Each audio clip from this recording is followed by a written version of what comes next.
नमस्कार जय जगन्नाथ मु सत्य आपण मान तैयारी छोट कलाकार भिडियोटी कर कारण यह जे गत किछि दिन तले यात्रा मारुति कलिंग नाट्य आईडी पोस्ट होता जे मु आसंता 2026-27 कलिंग नाट्य जोग दौची कही रखिए आज्ञा आसंता 2026-27 मु यात्रा से विश्व दरबार रे कंटिन्यू करुची। हाँ कलिंग नाट्य मोर जीवार थिला मु कथा हेतिली कहीं किछिटा टंका ओभरड्यू मो ऊपर थिला किंतु जेहेतु मु यात्रा से विश्व दरबार रे आसीबा बेले 2 वर्ष रे एग्रीमेंट करथिली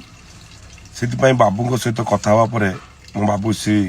किशोर चंद्र मिश्र सहित कथा ही मैं सिद्धांत नेली जे आसंता 2026 और 27 रे मु पुणी थरे आउ थरे कंटिन्यू करची यात्रा से विश्व दरबार रे आपण मान को अनुरोध आपण माने जो भलिया भल पाइबा दे आस्तिले से भलिया भल पाइबा दियंतु एवं ढेर सारा आशीर्वाद करंतु। रहउची जय जगन्नाथ।